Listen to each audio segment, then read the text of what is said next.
भूखा आलीशान ससुराल। अरे बेटा खाना भी खा लिया कर, जब देखो तब बस सिलाई में लगी रहती है। अरे मम्मा परेशान क्यों होती हो, बस ये ब्लाउज तैयार कर दूं फिर खाना खाती हूँ। सुरभि कपड़े सिलने में मशरूफ हो जाती है कि तभी मालती घर आती है। अरे कोई है घर पर? सुरभि बेटा कहाँ है? वाह भाई ये सही है, सहेली मेरी और याद सुरभि बेटा को। एक काम करना, तू सुरभि से ही दोस्ती कर ले, तेरी मेरी कट्टी, जब देखो तब बस सुरभि सुरभि। पल्लवी तेरी बेटी इतनी प्यारी है, पोलाइट और गुणी है कि तुझसे पहले उसकी याद आ जाती है। तो क्या करूं, और है तो तेरी ही परछाई। बस कर अब मस्का मत मार। अरे मालती काकी आओ बैठो ना, मैं पानी लाती हूँ। बगल वाले घर से ही तो आ रही हूँ, क्या पानी लाएगी? आप बैठो मैं भी आई। सुरभि रसोई में जाकर प्लेट में बताशे और एक गिलास पानी लेकर आती है और मालती को पानी पीने के लिए देती है। ये ले बेटा तेरे ब्लाउज के पैसे, माफ करना थोड़ी देर हो गई, इनकी सैलरी लेट आई थी ना इसलिए। कोई बात नहीं काकी। बहन तुम्हारी बेटी सच में बहुत ही ज्यादा गुणी है।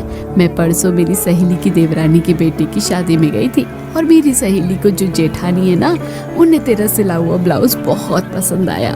पूछ रही थी कौन से डिजाइनर ने सिला है। अच्छा तो तूने क्या बताया? यही कि मेरी पड़ोस में एक प्यारी सी बच्ची है, उसी ने सिला है। और बेटा तू इतने कम पैसों में इतना अच्छा ब्लाउज बनाती है, उसके लिए थैंक यू। मैंने उनको ये भी बताया कि उनको तो यकीन ही नहीं हुआ। मेरी सहेली की जेठानी कल परसों में शायद तुझसे ब्लाउज सिलवाने आए। बहुत अमीर है वो। इतनी अमीर होकर मुझसे ब्लाउज क्यों सिलवाएंगी काकी? मन रखने के लिए कह दिया होगा उन्होंने। नहीं नहीं, उन्हें तेरा सच में ब्लाउज सिला हुआ पसंद आया है। अच्छा मैं चलती हूँ, मेरी कावेरी की शादी में भी तुझसे ही ब्लाउज सिलवाऊंगी और लहंगा भी, तू उपलब्ध रहना।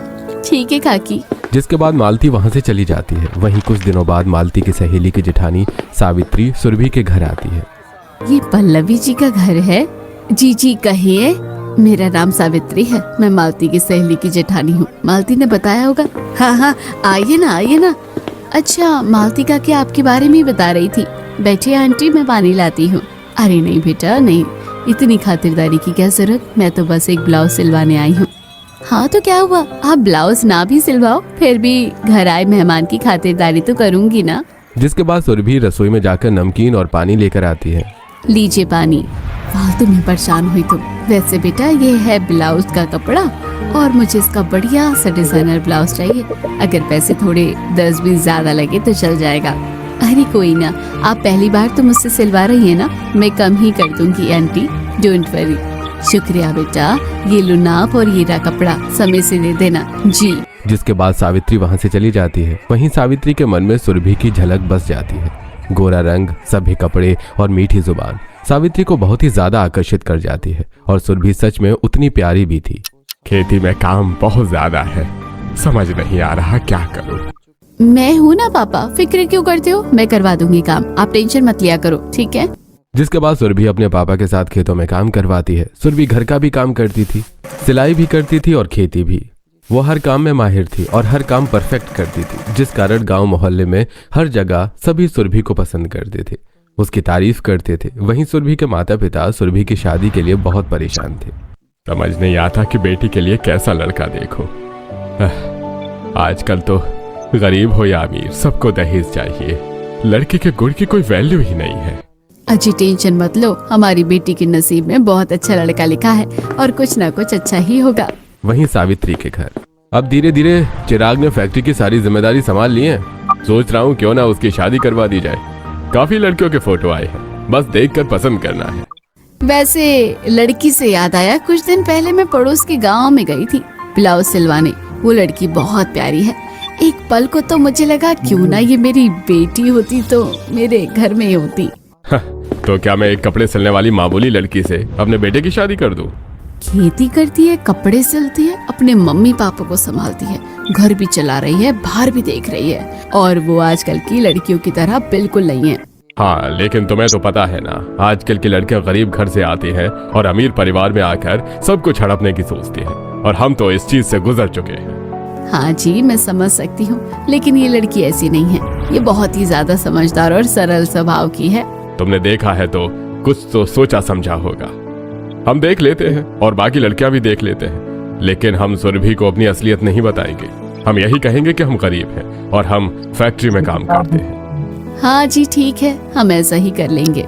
जिसके बाद भावेश जी अपने बेटे चिराग के लिए पहले जो लड़कियों की फोटो आई है उन्हें देखते हैं, लेकिन उनमें से कोई उन्हें पसंद नहीं आती। जिसके बाद वो परिवार के साथ सुरभि को देखने के लिए उसके घर जाते हैं, जहां सुरभि भावेश के परिवार की अच्छे से खातिरदारी करती है। सुरभि बेटा, तुम्हें हमारे घर में एडजस्ट होने में कोई परेशानी तो नहीं होगी ना? जी मैं तो गरीबी में ही पली बड़ी हूँ और बेटियों को तो शादी के बाद एडजस्ट करना ही होता है ना अंकल जी, मुझे कोई परेशानी नहीं है। चिराग और पल्लवी आपस में बात करनी हो तो कर सकते हो, और तुम दोनों को शादी करनी हो तो एक दूसरे को समझना भी तो जरूरी है। हाँ बहन जी, आप सही कह रही हो। जिसके बाद चिराग और सुरभि आपस में बात करने के लिए छत पर जाते हैं। वैसे आपको मुझसे शादी करने में कोई परेशानी तो नहीं है ना? आप राजी हो ना? हाँ जी, मुझे कोई दिक्कत नहीं है, लेकिन मैं अभी तक कंफ्यूज हूँ कि आपको तो मुझसे अच्छी लड़की मिलेगी, मैं ही क्यों? आप अच्छे घर के हो, अच्छे कमाते हो, अमीर हो, खुद की कार है, और मेरे घर वालों के पास तो कुछ नहीं है, बस यही घर है जो है। रिश्तों में पैसे मैटर नहीं करते मैडम, और रही बात कमाने की और मेरे अमीर होने की, तो ऐसा कुछ नहीं है। मैं कोई अमीर खानदान का नहीं हूँ, हम गरीब हैं। मैं तो मामूली जॉब करता हूँ। हम दिखावा ज्यादा करते हैं ना, इसलिए लगता है कि अमीर हैं। वो कार भी मेरे दोस्त ने मैंने आज के लिए मांग कर लाई है ताकि अच्छा इंप्रेशन पड़े। ओह तो ऐसा है, कोई बात नहीं, सबकी अपनी पसंद होती है। ठीक है, मुझे कोई परेशानी नहीं है इस रिश्ते के लिए। सुरभि और चिराग दोनों शादी के लिए हाँ कह देते हैं। जिसके बाद कुछ ही दिनों बाद दोनों परिवार वाले पंडित जी से एक अच्छा सा मुहूर्त निकलवा कर चिराग और सुरभि की शादी करवा देते हैं, और सुरभि चिराग की पत्नी बनकर उसके गांव वाले घर में आती है। मैं तो बहू को अपने मेन घर में ले जाना चाहती हूँ, लेकिन फिलहाल बहू का यहाँ रहना ही ठीक है। बाद में वहाँ अच्छे से गृह प्रवेश करवा दूंगी इसका। मम्मी क्या सोच रही हो? भाभी का गृह प्रवेश तो करवाओ। लगता है सावित्री बहन ख्यालों में खो गई, कैसे बहू से खातिरदारी करवाऊंगी। बहन अभी बहू आई नहीं इतनी जल्दी, इतने सपने देखना अच्छी बात नहीं। हाँ हाँ छेड़ लो मेरी सहेली को, तुम लोगों को भी बहू आएगी तब हम बताएंगे, क्यों सावित्री? हाँ सुषमा, बिल्कुल सही कहा तूने। जिसके बाद सावित्री जी अपनी बहू की आरती उतारती हैं और उसका गृह प्रवेश करती हैं। बहू यही है हमारा छोटा सा घर, जो है घर के बाहर जहाँ से एंट्री ली वो फैक्ट्री है, हम वहीं काम करते हैं, और ये सर्वेंट क्वार्टर मालिक ने रहने के लिए दिया है। अच्छा माँ जी। बहू घर देखती है जहाँ 3 BHK का घर होता है, छोटा सा किचन, एक कोने में फ्रिज रखी होती है, और बेडरूम्स में एक अलमारी और बेड, बाकी हॉल में छोटा सा सोफा और टीवी रखी थी, और वो घर किसी सर्वेंट क्वार्टर से ज्यादा ही दिख रहा था। शादी के बाद सारे मेहमान भी धीरे धीरे अपने घर चले जाते हैं। भाभी कुछ चाहिए होगा तो बताइएगा, मेरा कमरा आपके बगल में ही है, आराम करिए, आप थक गई होगी। जी ननद जी। जिसके बाद सुरभि सो जाती है। वहीं अगली सुबह सुरभि जल्दी उठकर नहा धोकर तैयार हो जाती है और मंदिर में अगरबत्ती जलाकर पूजा करती है। अरे वाह बहू, बड़े समय से उठ गई और पूजा भी कर लिया। जी माँ जी। बढ़िया क्या बहू, और सुन आज तेरी पहली रसोई है तो बढ़िया सा खाना बनाना। जी माँ जी। भाभी आज पहली रसोई है ना? भाभी खाने में मटर पुलाव, कढ़ाई पनीर, दाल मखनी, नान, लच्छा पराठा, मशरूम ग्रेवी और मिक्स वेज बनाओ, और साथ में शादी की खीर। इसमें तो ढेर सारे महंगे सामान लगेंगे ना नच्ची, घर में तो इतना सब कुछ है ही नहीं। अरे भाभी बस इतनी सी बात, अभी ऑर्डर कर देती हूँ सारा सामान, बस 10 मिनट में आ जाएगा। अरे हम तो गरीब है ना, हमारे पास इतने पैसे कहाँ से आएंगे? भाभी की बात सुनकर तारा दांतों तले उंगली दबा लेती है, जैसे चोरी पकड़ी गई हो। ये लड़की ने क्या कर दिया? अरे बहू ये लड़की कुछ भी कहती है, कुछ अमीर दोस्त क्या मिल गए खिलाने वाले, इसकी जुबान लंबी हो गई है। अरे मम्मा अब मन कर रहा है ऐसा खाने का, इसलिए कह दिया। भाभी आलू की पूरी बना दो, चलेगा? आलू की पूरी? वाओ, दही और हरी चटनी के साथ। हाँ, पहली रसोई में तुम यही बना दो सुरभि, बेस्ट कॉम्बिनेशन है। और मैं आधा लीटर दूध ले आता हूँ, खीर बना देना, ड्राई फ्रूट नहीं है तो इलायची डाल देना, बस। ठीक है, जैसा आप लोग का हो। जिसके बाद सुरभि रसोई में जाकर खाना बनाने लगती है और अपनी पहली रसोई में बढ़िया सी चटपटी आलू की पूरी और सेवई बनाती है और सभी को खाना परोसती है। वाह क्या खुशबू आ रही है खाने की, बहुत ही लजीज खाना लग रहा है ये तो। सुरभि ये खाना तो अब आप लोग खाइए और खाकर बताइए कैसा बना है। सभी बहू की बनाई आलू की पूरी चटनी और दही के साथ मजे से खाते हैं और फिर सेवई भी खाते हैं। सभी को बहू का बनाया हुआ खाना काफी ज्यादा पसंद आता है और घर वाले बहू की खूब तारीफ करते हैं। आई लव आलू पूरी, और जब से सुरभि के हाथ के आलू और पूरी खाई है तब तो फैन ही हो गए हैं। बहू, खाना बहुत टेस्टी बना था। ये लो तुम्हारी पहली रसोई का लेख। ससुर जी जेब से एक 500 रुपए का नोट निकाल कर दे देते हैं। बहू ये ले, ये साड़ी मेरी तरफ से। हम तो नौकर है यहाँ के और हैसियत के हिसाब से तुझे इतना ही दे सकते हैं। तुझे कोई तो परेशानी नहीं है ना बहू? माँ जी, मुझे क्या परेशानी होगी, मैं बहुत खुश हूँ। और ये नेक तो एक आशीर्वाद है। नेक में थोड़ा सा ज्यादा नहीं होता, बस बड़ों का प्यार और आशीर्वाद होता है। सभी को बहू की बात बहुत अच्छी लगती है और सभी बहू के खाने की और उसके स्वभाव की खूब तारीफ करते हैं। अब बहू धीरे धीरे अपने ससुराल में सेटल होने लगती है। बहू के घर के सारे काम करती है और घर के हर मेंबर को खुश रखने की पूरी कोशिश करती है। ऐसे ही एक दिन सुरभि जब घर वालों के कपड़े धो रही थी। अरे ये पोलो की पैंट और ज़ारा की शर्ट और वो वेस्ट साइड की ड्रेस कहाँ से आए मोहित जी के पास? और ये इतने महंगे महंगे कपड़े सबके, कहीं ये सच में तो अमीर नहीं? ये सच में ये लोग अमीर होने का दिखावा कर रहे हैं? सुरभि घर वालों के ब्रांडेड कपड़े देखकर अब शॉक थी और सोच में डूब जाती है। सारे ब्रांडेड कपड़े महंगे ब्रांड के हैं। कम से कम एक कपड़ा 2 से 4 हजार का होगा। इतने पैसे कहाँ से आए इनके पास? हे भगवान, कोई घोटाला तो नहीं है?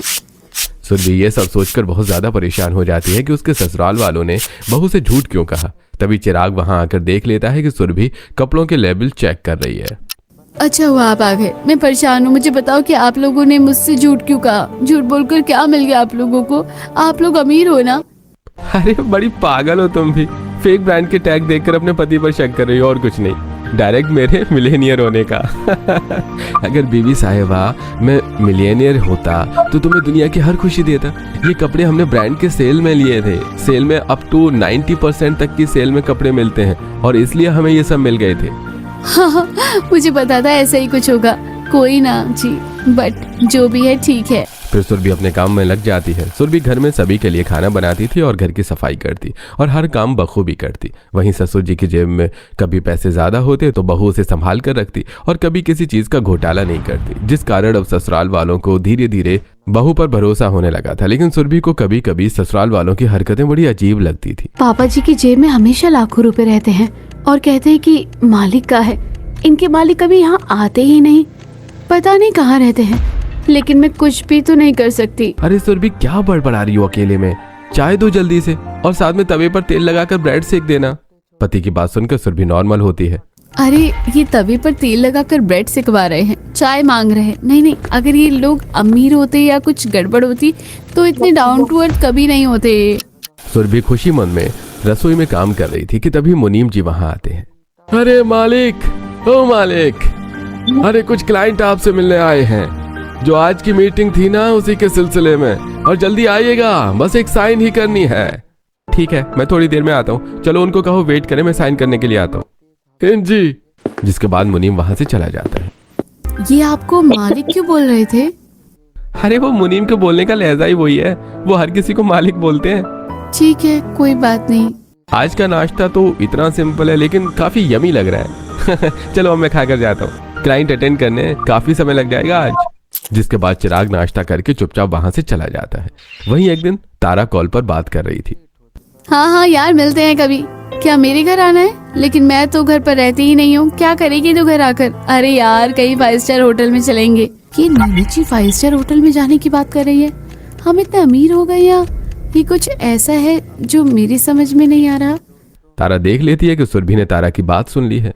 अरे भाभी, क्या हुआ? क्या सोच रही हो? यही कि आप 5 स्टार होटल में जाने की बात कर रही थी। कुछ खाने, और वो तो काफी महंगा होता है। भाभी, आपको तो पता है ना मेरी सहेलियाँ कितनी अमीर है। मैं उन्हें घर पर नहीं बुला सकती और खर्चा भी नहीं करना चाहती, क्योंकि खर्च करने के लिए कुछ होना चाहिए। अब मैं इसलिए उन्हें अपनी बातों में घुमा रही हूँ और बाद में नहीं मिलूंगी। आपको डायरेक्ट ही मना कर देना था। ठीक है, आप कोई ना। जिसके बाद तारा अपने काम में लग जाती है और सुरभि भी घर के काम निपटाने लगती है।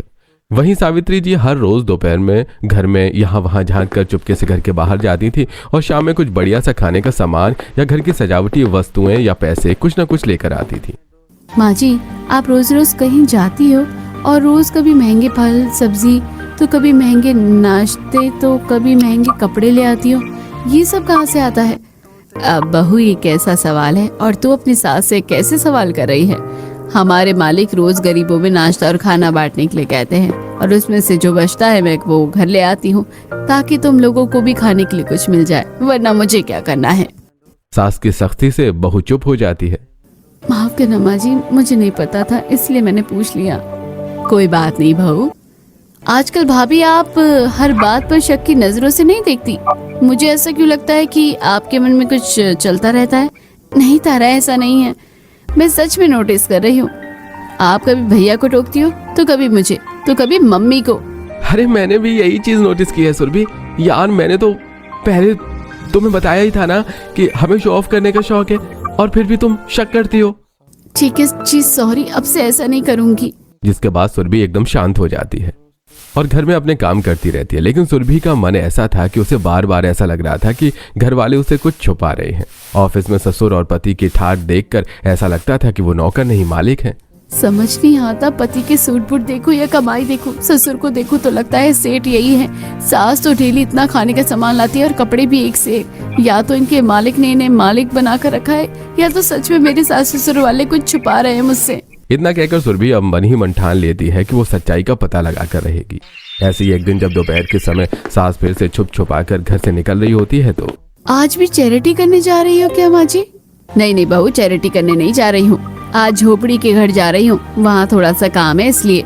अच्छा, मेरा भी मन था वहाँ जाने का। अरे बहू, तू कहाँ जाएगी झोपड़ी देखने के लिए? तू यहीं रह, यहीं ठीक है। फालतू में क्या परेशान होने के लिए जाएगी?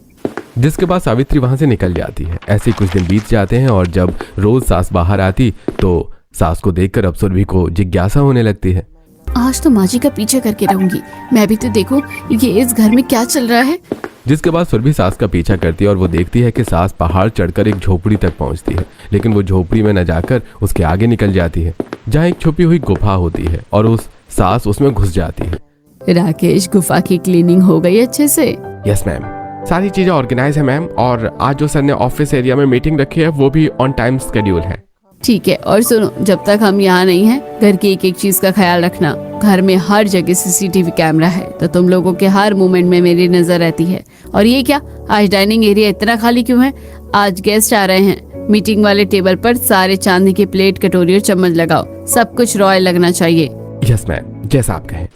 फिर सारे नौकर काम पर लग जाते हैं और सावित्री घर में सारे नौकरों को कोई ना कोई काम बताती ही रहती थी। वहीं सुरभि एक जगह छुपकर अब सब कुछ देख रही थी और अचानक से सावित्री की नजर सुरभि पर पड़ जाती है। वो तो अच्छा हुआ कि मुझे सीको ऐप मिल गई, जहाँ पर मुझे कैसे? माफ करना माँ जी, मैंने आपका पीछा किया, लेकिन क्या है ना कि आप तो जो कह रही थी, हम लोग गरीब हैं और ये गुफा, ये नौकर भी क्या ये मालिक के हैं?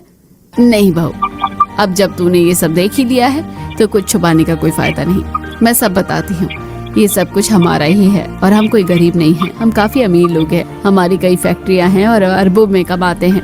बेटा, इतना पैसा होने के बाद भी हमारे घर में एक अच्छी बहू की कमी थी। मतलब हम हमेशा डरते थे कि बेटी की शादी ऐसी लड़की से ना हो जाए जो पैसों पर मरती हो। गलत लड़की से हो गई तो जिंदगी बर्बाद हो जाएगी, क्योंकि आजकल लोग पैसों पर मरते हैं और पैसा दिख जाए तो इंसान की इज्जत करना भूल जाते हैं। फिर वो ये सोचते हैं कि ये सब उनका ही है, इसलिए हम डरते थे। लेकिन माँ जी, ये सोच तो गलत है ना, आप ऐसा कैसे सोच सकती हो? सुरभि आगे कुछ कहती उससे पहले भावेश, चिराग और तारा भी आ जाते हैं। बेटा, तेरी सास गलत नहीं कह रही है। हमने जीवन में ये चीजें फेस की हैं, इसलिए आज हम अपनी एक औलाद से जुदा हैं। मतलब पापा जी, मैं कुछ समझी नहीं।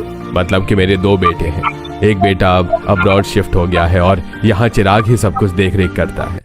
अजीब, बेटे की शादी करनी है, एक बढ़िया सी लड़की देखकर उसकी शादी करवा देते हैं। घर में बहू आ जाएगी तो कम से कम थोड़ा सुकून रहेगा। हाँ, मैं भी यही सोच रहा था। और हमारा रजत अब शादी के लायक हो भी गया है। पापा, मम्मी, आप लोग शादी की बात कर रहे हो? हाँ बेटा, अगर तुझे कोई पसंद है तो तू बता सकता है। हाँ, मोहिनी नाम की एक लड़की है, मैं उसे बहुत पसंद करता हूँ। मिडिल क्लास फैमिली की है। हमें कोई परेशानी नहीं है बेटा, और वैसे भी लड़की समझदार और सुलझी होनी चाहिए, बाकी सब तो ठीक है। जिसके बाद भावेश जी और सावित्री जी बड़े बेटे के लिए लड़की देखने जाते हैं और बेटे की शादी फिक्स कर देते हैं। मेरे बड़े बेटे की शादी है तो मैं तो बड़ी बहू को जेवर से लाद दूंगी, घर की पहली शादी जो है। माँ, आप कभी टिपिकल सास की तरह बिहेव मत करना। भाभी को जो मन करे वो करने देना, जो पहनना है वो पहनने देना। हाँ बेटा, मैं समझती हूँ आजकल के बच्चों की फीलिंग, तो टेंशन ना ले, मैं माँ हूँ। मैं ज्यादा अच्छे से ख्याल रखूंगी तेरी भाभी का, लेकिन पहले उसे आने तो दे। हम जा रहे हैं ना भाभी को लेने, कल लेकर आएंगे। जिसके बाद तारा और बाकी लोग बारात के साथ जाते हैं और रजत और मोहिनी की शादी हो जाती है। जिसके बाद मोहिनी विदा होकर रजत के घर आती है। जिस दिन से मोहिनी घर में आई थी कुछ दिन तो सब कुछ बहुत अच्छा रहा, लेकिन मोहिनी ने अपना रंग दिखाना शुरू कर दिया और धीरे धीरे मोहिनी पूरे घर पर अपना कब्जा चलाने लगती है। माँ, बड़ी भाभी आजकल पाई पाई का हिसाब लेती है, सब कुछ क्या उनका हो गया? नहीं बेटा, लेकिन बहू है वो इस घर की, पूछ लिया तो क्या हुआ? कोई टोन होता है बात करने का, देखो तो कितनी हार्श हो गई हैं। नहीं हो, लेकिन सच में भाभी के अंदर अब घमंड आ गया है। अच्छा, तो ये मेरी बुराई हो रही है रजत? ओ रजत, कहाँ हो? देख लो, मैं ना कहती थी तुम्हारी माँ मुझे भिखारी बनाकर रखना चाहती है इस घर में, मुझसे काम करवाती है, लेकिन ये सोचती है कि बहू नौकरानी रहे, सब मेरी चुगली कर रहे हैं। मोहिनी के जोर जोर से चिल्लाने से रजत नीचे आता है और फिर मोहिनी रजत के सामने ड्रामे शुरू कर देती है। मैंने पहले ही कहा था मोहिनी को कुछ होगा तो मैं बर्दाश्त नहीं कर सकता। आप लोग मेरी मोहिनी को रुला रहे हैं, ये ठीक नहीं है। मैं तो कहती हूँ हमें हिस्से की प्रॉपर्टी लेकर हम अब्रॉड शिफ्ट हो जाते हैं, और हमारा यही सपना था ना बेबी। अगर आज ये कदम नहीं उठाया तो कल को ये लोग कंगाल कर देंगे हमें। हाँ मोहिनी, तुम सही कह रही हो। रजत बेबी के भड़कावे में आकर घर वालों से आधी प्रॉपर्टी और बिजनेस लेकर अलग हो जाता है और अब्रॉड शिफ्ट हो जाता है। और बस इसलिए बहू मुझे किसी पर भरोसा नहीं, और इसलिए हमने तुझसे अमीर होने की बात छुपाई, लेकिन हमें तेरा दिल नहीं दुखाना था। माँ जी, आप लोगों ने बहुत कुछ सहा है, बेटी की जुदाई और इतना टॉक्सिक माहौल, लेकिन माँ जी मैं कभी आपका घर नहीं तोड़ूंगी, मैं हमेशा सबको साथ लेकर चलूंगी, मैं कभी आप लोगों की आंखों से आंसू नहीं आने दूंगी। भाग्यवान, अब मुझे यकीन हो गया, तुमने बहुत परफेक्ट लड़की चुनी है हमारे बेटे के लिए। मैं तो हमेशा ही कहती थी सुरभि अलग है, और देख लिया आपने भी आज। हाँ माँ, सुरभि सच में अलग है। सभी बहू की खूब तारीफ करते हैं। माँ चलो अब भाभी को उनका घर तो दिखा देते हैं। देखो कितने दिन से भाभी को हम एक छोटे से घर में रख रहे थे। भाभी चलो, मैं आपको आपका गुफा वाला आलीशान घर दिखाती हूँ। यहाँ बहुत सारे कमरे हैं और ये काफी लग्जूरियस हाउस है। जिसके बाद तारा अपनी भाभी का हाथ पकड़कर उसे घर दिखाने लगती है। गुफा के अंदर तकरीबन 25 से ज्यादा बड़े बड़े कमरे थे। सब कमरों में एसी लगी हुई थी, महंगी लाइट और झूमर लगे थे, बड़ा सा हॉल और बीच में सोफा और एक बड़ी स्क्रीन की टीवी थी। वहीं किचन भी पूरा मॉड्यूलर था। घर में सारे बर्तन सोने चांदी के थे। मैंने कभी नहीं सोचा था मेरा ससुराल इतना अमीर होगा। भाभी अभी आपका कमरा भी तो बाकी है, चलो अब आपके कमरे में चलते हैं। जिसके बाद तारा सुरभि को उसका कमरा दिखाती है। सुरभि का कमरा अंदर से बहुत बड़ा था। वहां सब कुछ सोने चांदी से डिजाइन था और वहां एक बड़ी सी अलमारी थी जहां सुरभि के लिए ढेर सारे कपड़े थे और ड्रेसिंग टेबल पर ढेर सारा मेकअप और गहने भी। अब सब कुछ देखकर सुरभि हैरान रह जाती है।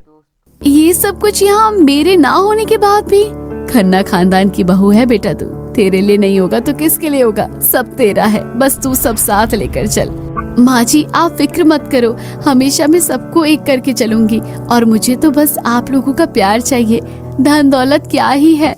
जिसके बाद सुरभि बड़ी खुशी से ससुराल वालों के साथ रहने लगती है। वहीं अपने गुफा वाले आलीशान ससुराल का राज राज ही रहने देती है और अपने ससुराल की देखभाल करके खुशी से रहने लगती है और कभी ससुराल वालों को दुखी नहीं होने देती। जिसके बाद सभी खुशी खुशी रहने लगते हैं।